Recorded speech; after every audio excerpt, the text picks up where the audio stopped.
हम पुरानी वीडियोस में व्हाट इज़ इकोनॉमिक्स वाला चैप्टर पूरा कर चुके हैं, जिसमें हमने पढ़ा था कि इकोनॉमिक्स क्या है। इसमें हमने बेसिक इकोनॉमिक्स के कंसेप्ट पढ़े थे, डेफिनेशंस पढ़ी थी एंड इकोनॉमाइजिंग बिहेवियर पढ़ा था। फिर हमने देखा objectives of business firm. Second video हमारी ऑब्जेक्टिव ऑफ बिजनेस फर्म्स की थी। हमने देखा कि बिजनेस फर्म के दो मेन ऑब्जेक्टिव हैं, that is profit maximization and another one was alternative objectives. But at last हमने देखा था कि maximization of value of firm is the main objective of business firm. Okay, तो इसकी डिटेलिंग आप हमारी सेकेंड वीडियो में देख सकते हैं। Now comes to the third, that is demand analysis. Demand analysis and elasticity of demand basically एक ही तरीके के चैप्टर है। उसके लिए पहले हमें डिमांड एनालिसिस पढ़ना पड़ेगा, तभी जाके हम इलास्टिसिटी ऑफ डिमांड को अच्छे से समझ सकते हैं। तो आइए चलते हैं हम डिमांड एनालिसिस पे। डिमांड एनालिसिस नाम से ही क्लियर है कि डिमांड को एनालाइज करना। अब बारी आती है कि हम डिमांड को एनालाइज ही क्यों करते हैं, क्योंकि जो डिमांड है ये बहुत ही एक इम्पोर्टेंट फैक्टर है किसी भी ऑर्गेनाइजेशन का या बिजनेस का। तो मैनेजरियल डिसीजन है ये, जो डिमांड को एनालिसिस करना एक very very important managerial decision है ये। Demand decisions are important for management in number of ways, क्योंकि ये बहुत तरीके से इफ़ेक्ट करती है डिमांड एक मैनेजमेंट को या एक बिजनेस फर्म को। तो उसको एनालाइज करना एक बहुत इंपॉर्टेंट डिसीजन माना जाता है। Demand analysis has the following important business और मैनेजरियल पर्पस। तो डिमांड को एनालाइज हम बहुत पर्पस के लिए करते हैं। जैसे हमने पढ़ा था मैनेजरियल इकोनॉमिक्स। मैनेजरियल इकोनॉमिक्स क्या था कि जब हम इकोनॉमिक्स के थ्योरीज एंड टूल्स को अप्लाई करते हैं डिसीजन लेते टाइम, तो वही है कि हमने थ्योरीज डिमांड इकोनॉमिक्स की demand demand is the factor of economy. तो हमने इकोनॉमी की थ्योरी या फैक्टर टूल्स को जब यूज़ किया मैनेजरियल डिसीजन लेने के लिए, तो वो डिमांड एनालिसिस हुआ। तो डिमांड एनालिसिस हम क्यों करते हैं? फोरकास्टिंग सेल्स के लिए, क्योंकि एक बिजनेस फर्म को है अपनी सेल को फोरकास्ट करना पड़ता है। फॉर एग्जांपल अगर लास्ट 2-3 ईयर्स में वो देखते हैं कि भाई हमारी इस साल हमारी जो सेल है वो बढ़ी है, नेक्स्ट ईयर हमारी घट गई है, तो क्या रीज़न है, क्यों घटी है, और आगे जाके अगर हमारी फंक्शनिंग ऐसी ही रही तो जो नेक्स्ट ईयर आएगा उसमें हमारी जो सेल है वो क्या रहेगी।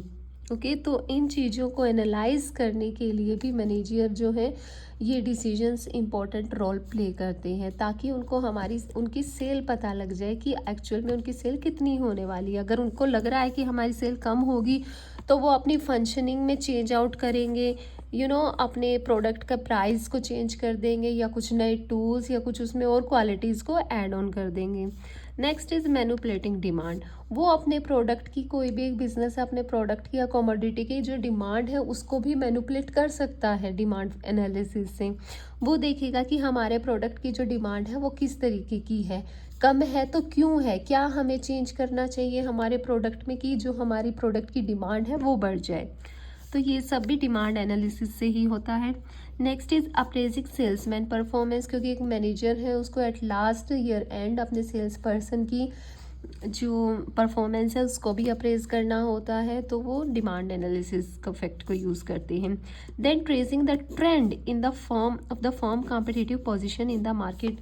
इससे हमें ये भी पता चलता है कि मार्केट में एक्चुअल में कंपटीशन का ट्रेंड क्या चल रहा है, कौन कौन से कंपटीटर नए आ रहे हैं या कौन कौन से नए कंपटीटर्स उस प्रोडक्ट के मार्केट में आ सकते हैं।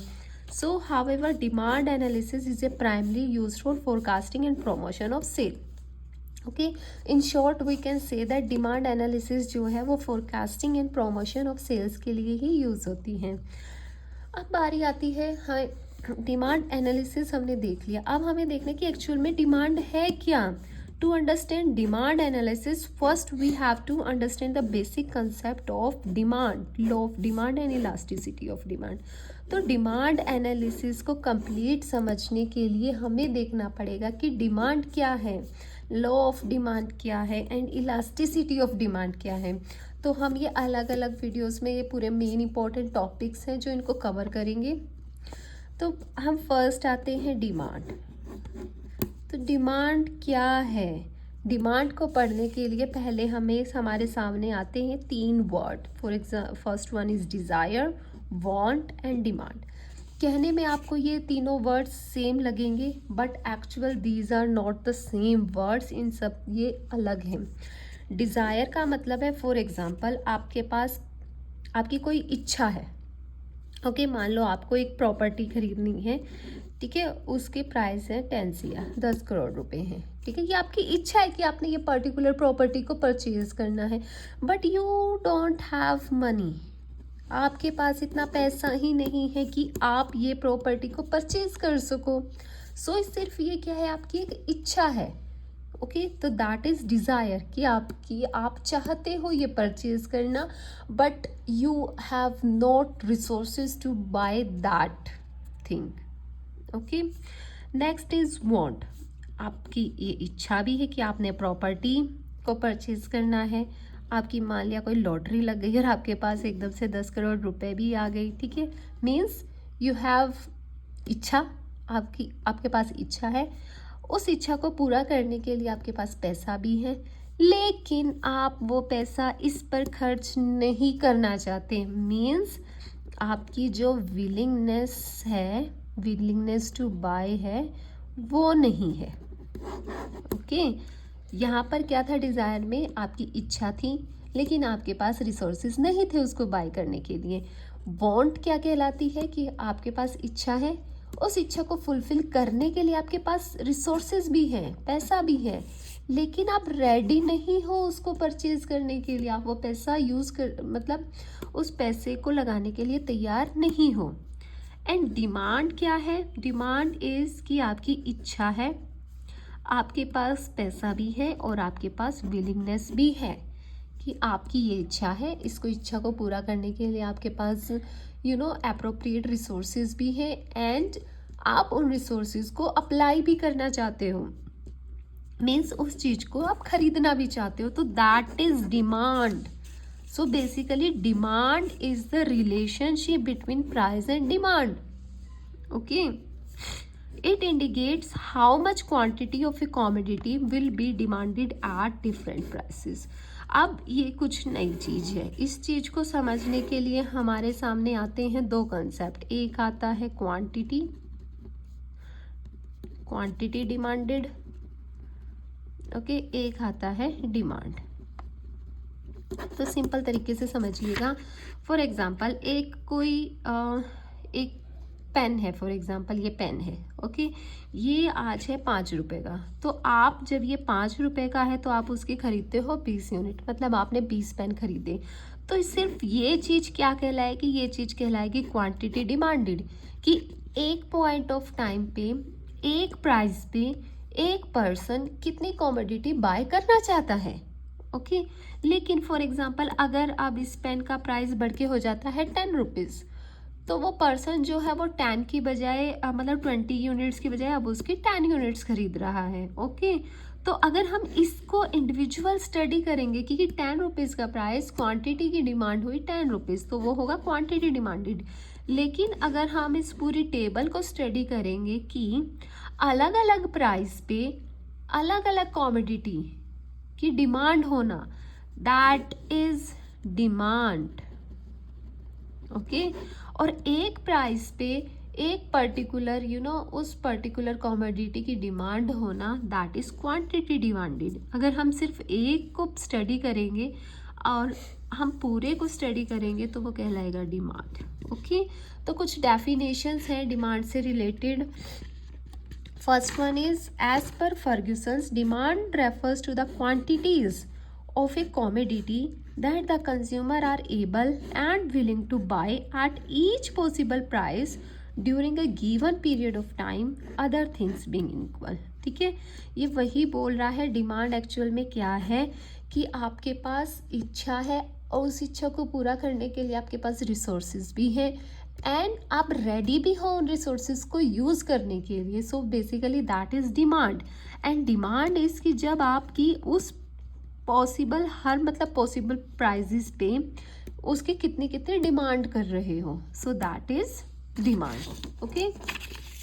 नेक्स्ट चलते हैं, फिर एक और मेन डेफिनेशन आती है, B.R. स्केलर ने दी है कि डिमांड इज द एबिलिटी, कि आप लायक भी हो, मीन्स आपके पास रिसोर्सेज हैं कोई भी एक विश को पूरा करने के लिए, कोई भी एक जो आपकी एस्पिरेशन है, and willingness to buy specific quantity, और आप रेडी भी हो उन रिसोर्सेज को पैसे को स्पेंड करने के लिए, to buy specific quantity of a good at alternate price in a given time of period. And ceteris paribus, ceteris paribus means other thing being constant. Okay, कई बार क्वेश्चन में पेपर में for example अगर आप UGC net की तैयारी कर रही हैं तो ये टर्म बेसिकली आ जाती है पेपर में कि what does this mean. Okay, this means other things being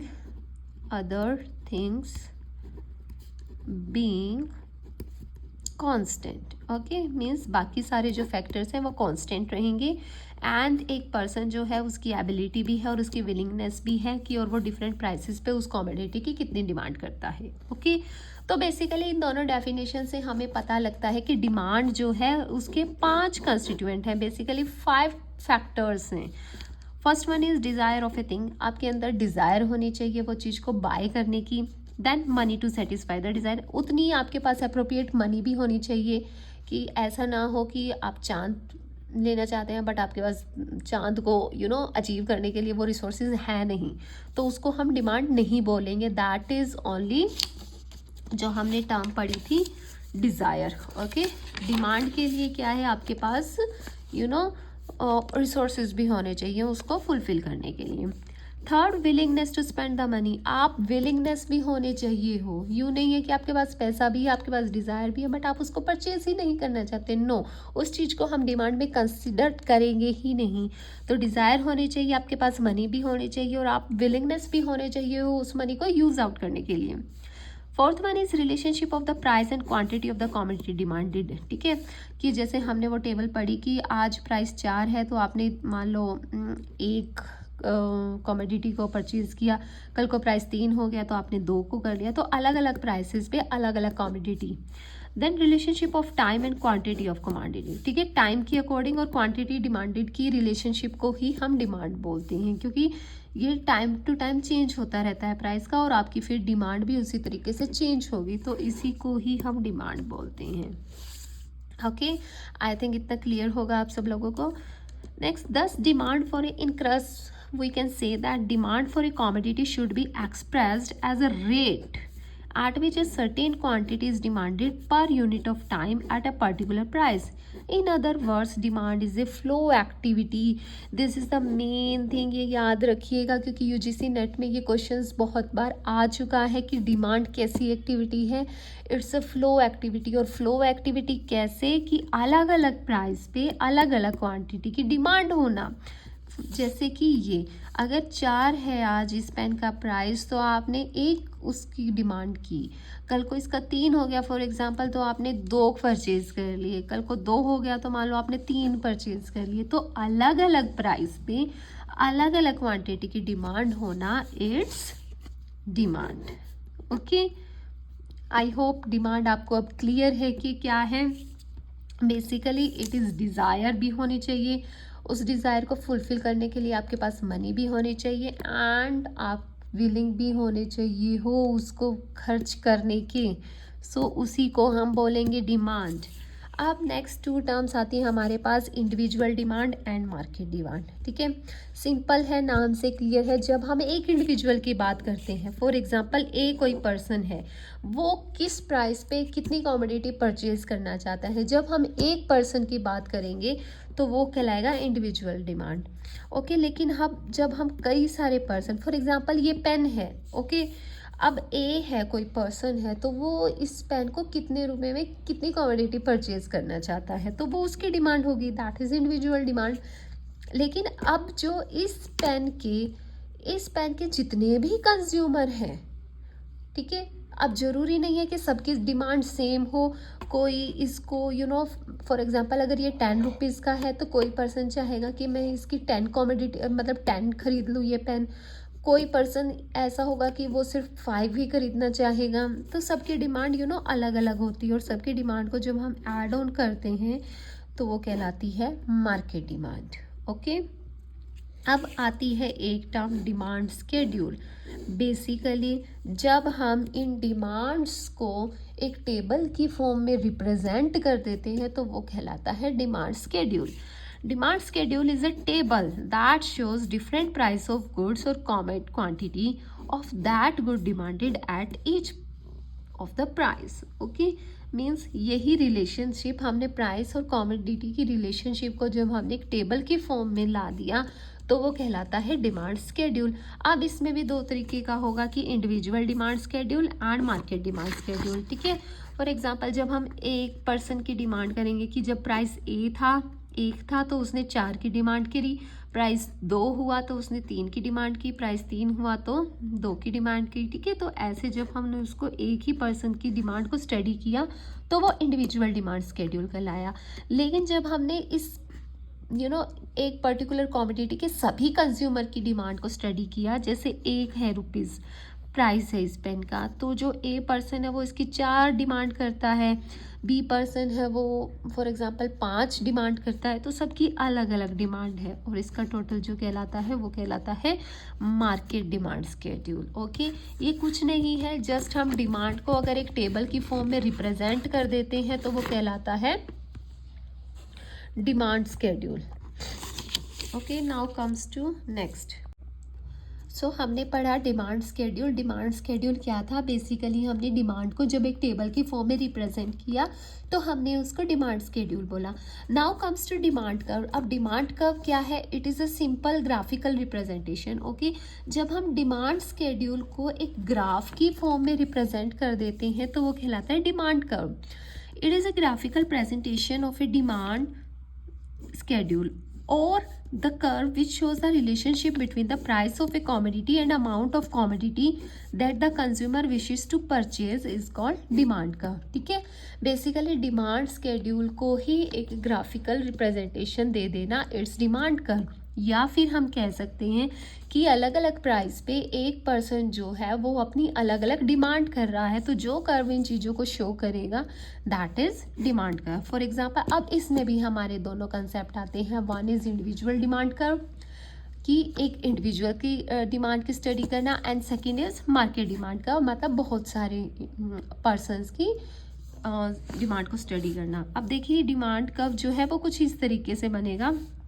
इस साइड हम शो करते हैं प्राइस को एंड ओ एक्सिस पे हम शो करते हैं क्वांटिटी डिमांडेड पे। फॉर एग्जांपल प्राइस है ये आपका 1 2 3 4।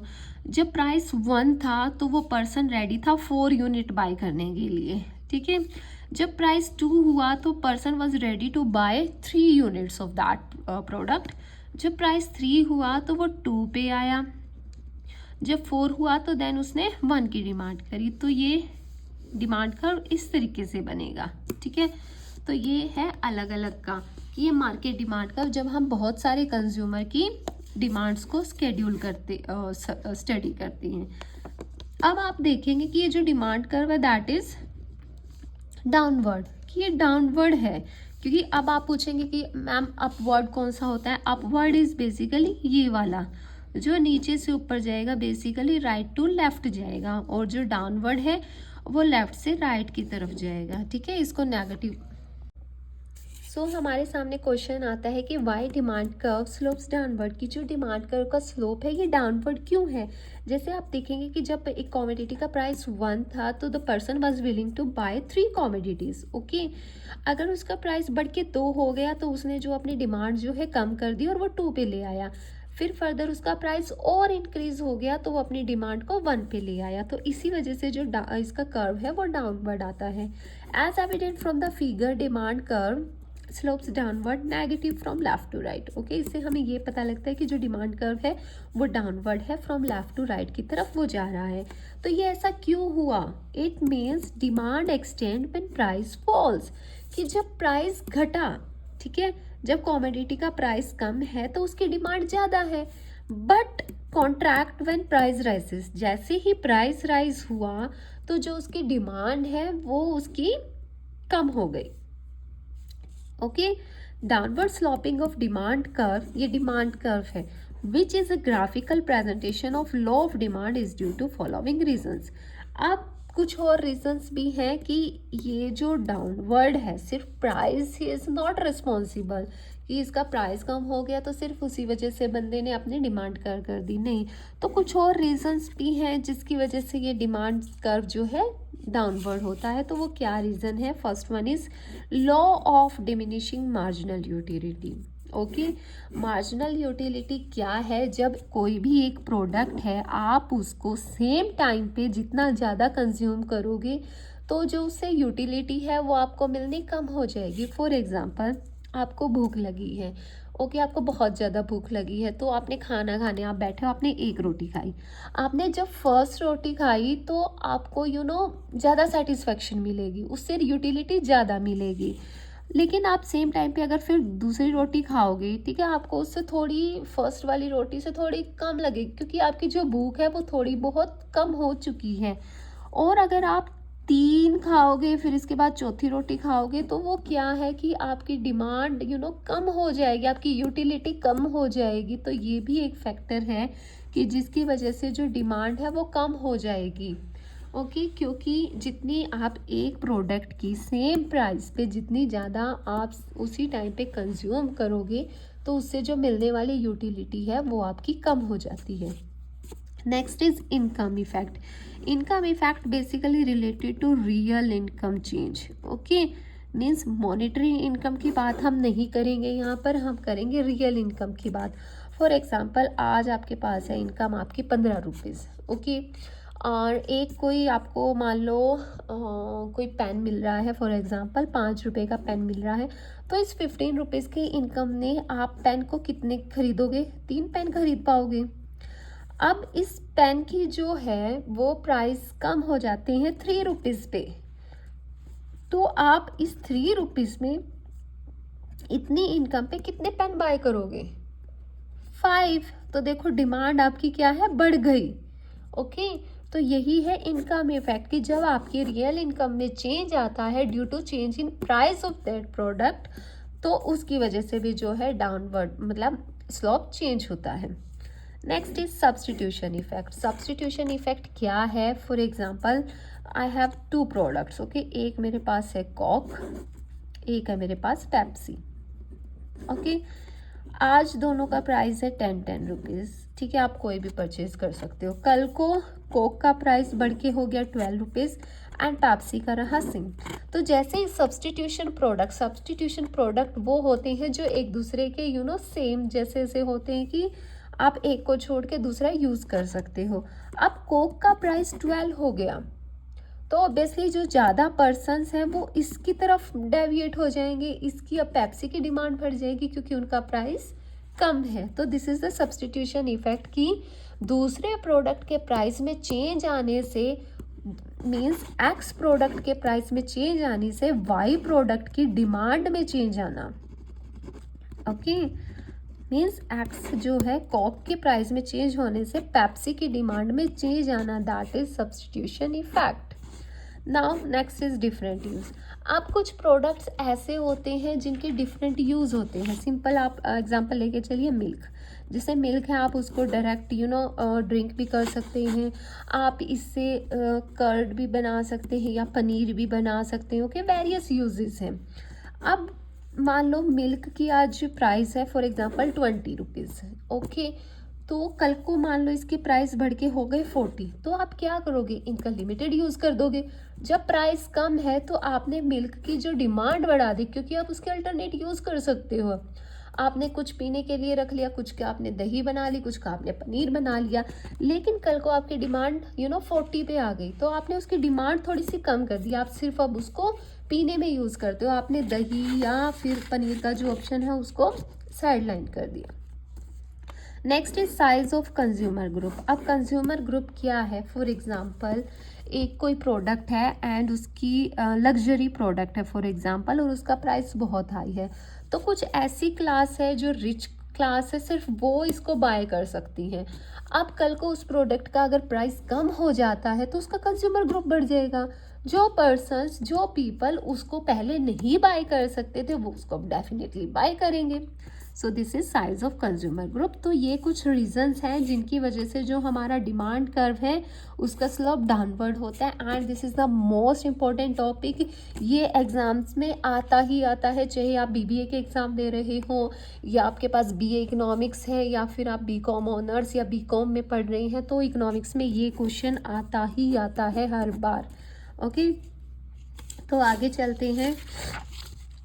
तो आज का हमारा लास्ट टॉपिक है determinants of demand for a product. Means कौन से ऐसे फैक्टर हैं जो डिमांड को इफेक्ट करते हैं। पहले हमने देखा कि कौन से ऐसे फैक्टर्स थे जो डिमांड के कर्व को डाउनवर्ड लेके आ रहे थे। आप देखेंगे कि डिमांड को इफेक्ट कौन कौन से फैक्टर करते हैं। तो बेसिकली डिमांड फंक्शन को हम इस तरीके से शो करते हैं, D X basically demand of some X product, तो पी एक्स उसका प्राइस, इनकम। ओके, तो ये सारे हम ऐसे शो करते हैं। तो first factor is price of a product और सर्विसेज।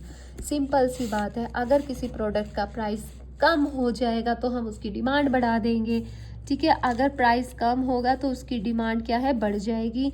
अगर प्राइस बढ़ गया तो उसकी डिमांड क्या हो जाएगी, कम हो जाएगी। Okay, next is income. अगर एक पर्सन की इनकम बढ़ जाती है तो ऑब्वियसली वो उस पर्टिकुलर चीज़ की डिमांड ज़्यादा कर देता है। अगर उसकी इनकम ही कम हो गई, उसकी सैलरी ही कम हो गई, तो ऑब्वियसली वो चीज़ों की या कॉमोडिटी की जो डिमांड है वो कम करेगा।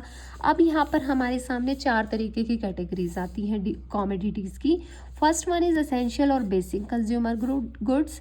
मीन्स ऐसे गुड्स जो हमारे लिए असेंशियल है। फॉर एग्जाम्पल मिल्क है, ठीक है। जैसे ही मैंने बताया कि मिल्क के हम डिफरेंट यूज़ भी कर सकते हैं, तो milk is a basic consumer. For example आज आपकी सैलरी है 10,000, ठीक है, और आप एक टाइम यूज़ करते हैं मिल्क को, आप मॉर्निंग में पीते हैं। कल को आपकी सैलरी बढ़ के हो गई 20,000, ठीक है, तो आपने क्या किया, चलो सैलरी बढ़ गई, हम थोड़ा सा सेहत पे ध्यान रखते हैं तो हम मॉर्निंग में भी और इवनिंग में भी दूध पियेंगे। अब आपकी सैलरी बढ़ के हो गई 30,000, ठीक है, तो आपने सोचा थोड़ी और बढ़ गई, चलो अच्छी बात है, हम मॉर्निंग, इवनिंग एंड आफ्टरनून, ठीक है, मतलब हम तीनों टाइम दूध को पियेंगे। अब मेरा आपसे ये क्वेश्चन है, फॉर एग्जांपल आपकी सैलरी हो जाती है पर मंथ 10 लाख, तो क्या आप सारा दिन दूध पियोगे? तो ऐसा नहीं होगा। मीन्स ऐसा तो नहीं हो सकता कि हम पानी की जगह पे दूध पीते रहें, नो। तो इस चीज़ से हमें ये समझ में आता है कि मान लो ये प्राइस है, ये डिमांड है। तो जब प्राइस सैलरी आपकी या मतलब इनकम जो थी वो 10,000 थी, तो आपने मतलब उसकी डिमांड को यहाँ तक लेके आए। फिर आपकी 20 हुई तो आपने उसकी डिमांड को थोड़ा सा और बढ़ा दिया। फिर 30 हुई तो आपने और बढ़ा दिया। तो यहाँ तक तो हमारा स्लोप बढ़ रहा था। अब आपकी इनकम हो गई 10 लाख रुपीज़। तो हमने क्या किया, भाई हम तो 3 ही टाइम दूध पी सकते हैं, हम सारा टाइम थोड़ी दूध पी सकते हैं। ऐसा नहीं है कि हम पानी की जगह भी दूध को यूज़ करेंगे। तो एक टाइम पे आके क्या होता है कि जो इसकी डिमांड होती है वो स्टेबल हो जाती है। तो ये जो ग्राफ है कुछ इस तरीके से बनेगा, ठीक है। तो एसेंशियल और बेसिक कंज्यूमर गुड्स के केस में क्या होता है कि डिमांड कुछ हद तक बढ़ती है, उसके बाद वो स्टेबल हो जाती है। ओके, अब बारी आती इन्फीरियर गुड्स। इन्फीरियर गुड्स जो होते हैं मतलब कह लो सस्ती क्वालिटी के या घटिया क्वालिटी के गुड्स, ठीक है। आपकी इनकम कम थी तो आप जैसे ब्रांड एंड नॉन ब्रांड की बात कर लो, तो आप नॉन ब्रांडेड कपड़े पहनते थे, ठीक है। अब आपकी इनकम बढ़ गई तो आप वो नॉन ब्रांडेड से हटके आप ब्रांड की तरफ चले जाओगे। मीन्स एक अच्छी क्वालिटी की तरफ चले जाओगे। तो इसका जो रिलेशनशिप होगा नेगेटिव होगा प्राइस के साथ, की इन्फीरियर गुड्स की डिमांड कब हो जाएगी, अगर आपका इनकम बढ़ जाएगी तो, ठीक है। अब next is normal goods. Normal goods basically जो नॉर्मल होते हैं, क्लॉथ्स हो गए या कुछ और चीज़ें होगी, that are the normal goods. तो उनका पॉजिटिव होगा, डिमांड बढ़ेगी तो आपकी प्राइस बढ़ेगा तो डिमांड भी बढ़ेगी। Next is luxury good. Luxury good क्या है, अगर आप इनके प्राइस को बढ़ा दोगे, ठीक है, लग्जरी गुड्स के प्राइस को बढ़ा दोगे तो इनकी डिमांड बढ़ेगी। लेकिन अगर लग्जरी गुड्स का प्राइस कम हो गया तो पब्लिक उसको सस्ता मानने लग जाएगी, तो उनकी डिमांड बेसिकली कम कर देगी। Okay, next is taste and preference.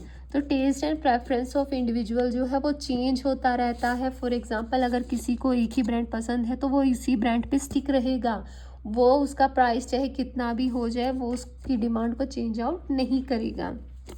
Next, price of related good. Related good में दो कैटेगरीज आती है, कॉम्प्लीमेंट्री गुड एंड सप्लीमेंट्री और सब्स्टिट्यूट गुड। कॉम्प्लीमेंट्री गुड्स क्या होते हैं, जो एक दूसरे के पूरक होते हैं, अगर दोनों का एक दूसरे के बिना काम नहीं चलता। जैसे फॉर एग्जांपल हम ले लेते हैं टी एंड मिल्क ले लेते हैं, ठीक है, कि टी बटर एंड ब्रेड ले लो, ठीक है, बटर एंड ब्रेड। अगर फॉर एग्जांपल बटर का प्राइस बढ़ जाता है तो आप उसको, आपकी आदत है, ठीक है, कि आपने ब्रेड के साथ बटर को यूज़ करके खाना है। अगर बटर का प्राइस बढ़ जाता है तो आपकी जो ब्रेड की डिमांड है वो कम हो जाएगी। ओके, अगर बटर का प्राइस कम हो गया तो ऑब्वियसली जो उसकी डिमांड भी क्या है, ब्रेड की भी डिमांड बढ़ जाएगी। लेकिन सप्लीमेंट्री गुड्स में क्या है, जैसे हमने कोक एंड पेप्सी का एग्जांपल लिया था कि अगर कोक का प्राइस बढ़ेगा तो पेप्सी की डिमांड बढ़ेगी। ये एक दूसरे के देखो पॉजिटिव रिस्पॉन्स है कि अगर इसका प्राइस कम होगा तो ऑब्वियसली पेप्सी की डिमांड कम हो जाएगी, फिर लोग इसको परचेज करेंगे। सो दैट आर सप्लीमेंट्री और substitute goods. Next, expectation of consumer, कि कंज्यूमर की एक्सपेक्टेशंस क्या हैं, ये भी इफेक्ट करता है डिमांड को, कि जो कंज्यूमर की एक्सपेक्टेशंस थी, जो पर्टिकुलर प्रोडक्ट है वो उसको फुलफिल कर पा रहा है कि नहीं कर पा रहा। इफेक्ट ऑफ एडवर्टीजमेंट, एडवर्टीजमेंट का भी बहुत इफेक्ट पड़ता है, क्योंकि मोस्ट ऑफ द थिंग्स क्या होती हैं हमें एडवर्टीजमेंट से पता लगती हैं, देन हम उसको बाय करने जाते हैं।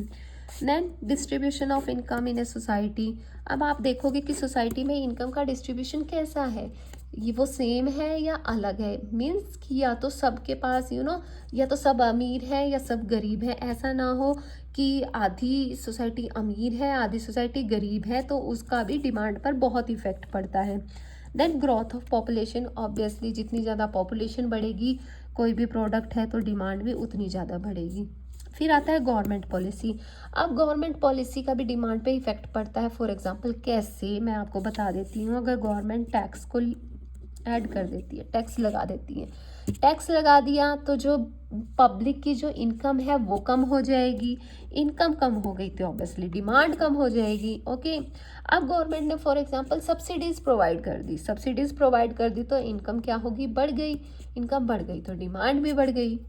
Next, climate condition. अब कुछ क्लाइमेट कंडीशंस भी हैं जो डिमांड को इफ़ेक्ट करते हैं। फॉर एग्जांपल जैसे विंटर्स में क्या है, हमारी वुलन क्लोथ्स की क्या है, डिमांड ज़्यादा होती है rather then in summer. Summers में ये डिमांड जो है कम हो जाती है।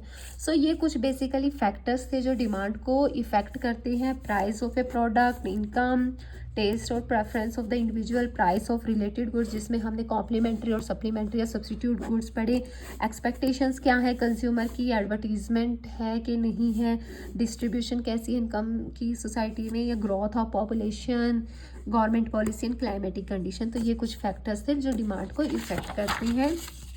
एंड डिमांड कर्व हमारा स्लोप डाउनवर्ड क्यों होता है, तो उसकी हमने पढ़े कि law of diminishing marginal utility, मतलब जितनी ज़्यादा एक एक्स्ट्रा यूनिट आप कंज्यूम करोगे तो उससे हमें क्या है, यूटिलिटी कम मिलेगी। Income effect, substitution effect, different use, size of consumer group. Demand curve हमने पढ़ा। डिमांड स्केड्यूल हमने पढ़ा, वो क्या होता है, demand schedule is basically table representation of demand, और इसको ही अगर हम ग्राफिकल रिप्रेजेंटेशन में शो कर देते हैं तो वो डिमांड कर्व बन जाता है। ओके, तो इस 3 बेसिक्स हमने टर्म पढ़ी थी डिमांड में, डिज़ायर, वांट एंड डिमांड, इनको भूलिएगा नहीं, ठीक है। और डिमांड हमारा कंसेप्ट कैसा है, it's a flow activity concept. Okay, it's a flow activity, ये ध्यान रख लीजिएगा यूजीसी नेट वाले। थैंक यू, और हमारे चैनल के साथ जुड़े रहिएगा फॉर फर्दर वीडियोस। आगे हम देखेंगे law of demand and elasticity of demand के मेन इंपॉर्टेंट टॉपिक, उनमें से भी क्वेश्चन आता ही आता है। सो बाय, थैंक यू।